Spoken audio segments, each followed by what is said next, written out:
we've had a lot of discussion now, sort of recognizing how the, whatever sort of value on an archetypal level the military has for warrior type people. And, it serves and should serve a definite purpose for strategically utilizing force to protect peace.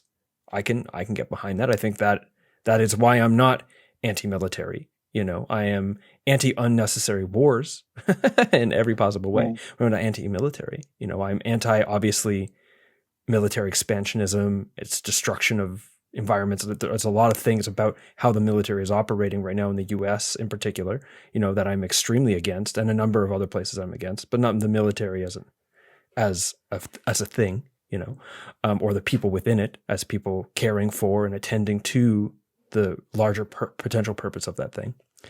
But we've talked quite a bit about how that's being misused. And it's being misused to, for the acquisition of power, of resources, and the acquisition of money, of course, money and power at great cost, financially, ecologically, and great cost on the people who are being used to sort of achieve those deceptive ends. And given the sort of almost malevolent, clandestine feel behind that type of deception, what do you think the possibilities are that the discovery of ayahuasca, I'll throw in here, so MDMA as well, to sort of be a cure for post-war or military-induced post-traumatic stress disorder, veteran PTSD, that doesn't fundamentally change their political views?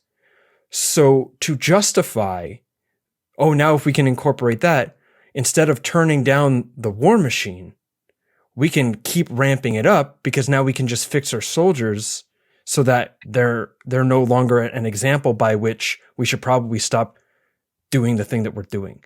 Do you think that there's a possibility that although on your end you're caring about people, you're caring about that kind of thing, that just like the hopefulness and the sort of like valor behind a person's reason to enter the military will be usurped for more deceptive and malevolent ends, and the cure for post-traumatic stress disorder becomes the cure for slowing down military expansionism?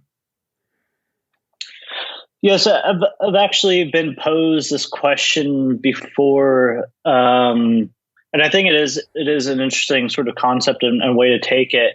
But in my mind, I don't think that's a big factor, because if you look at how the military has interplayed and just the pretty consistent amount of, like, even now, like the veteran suicide rate, it hasn't stopped in one bit. The fact that there is suffering, the fact that there is this huge rate of PTSD and even homeless vets and all this other kind of stuff, it hasn't turned down the war machine at all. So I have no reason to believe that the reverse is going to have the effect on it. At the end of the day, I think, again, this highlights one of the problems, is that those making the decisions are so separated from the results of their decision, or really just don't care. I think indifference is a big part of it. Is whether or not the tail end of what happens to the people that get churned out of it, I think has very little bearing. If it's a political year and, they can say that they support the troops and they get that, they might think that they do, but that's kind of what I've seen consistently. And again, the problem is that from the politician side and the civilian people, the politicians will say, hey, we support the troops. Look, I did this $1 billion bill to help suicide, help all the depression. And people are like, great, that's a great job. It's helping the troops. We did our part. They did their part.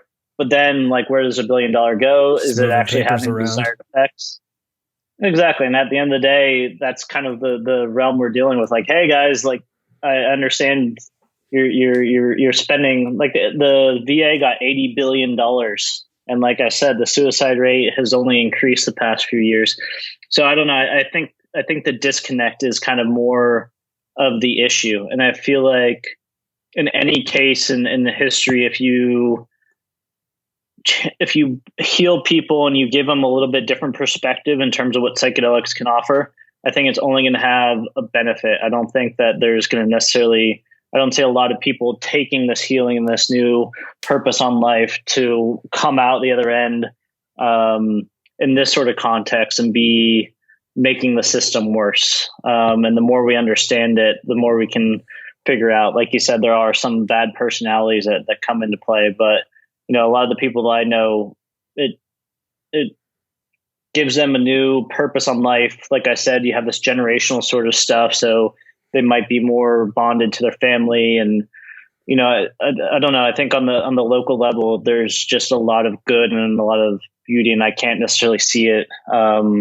having that negative effect. And no matter what, the military, it's a much bigger issue, and the military is going to churn it out no matter what. And you're already seeing that with, what's the biggest tool right now are drones, and it's just going to go more and more into that. So I think their solution already was just take people out of the equation more so.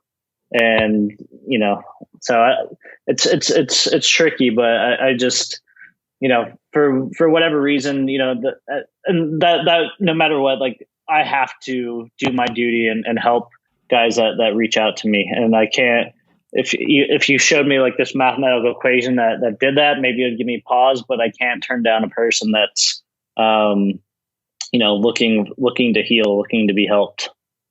I mean, it seems to me, it seems intuitively obvious that hurt people, suffering begets more suffering, and people suffering deeply from the mental health consequences of the harms that they've endured, whatever reason that might be, helping people through that in a way that allows them to become happier, healthier, and more generative contribution to their communities feels like, on the whole, likely a good idea.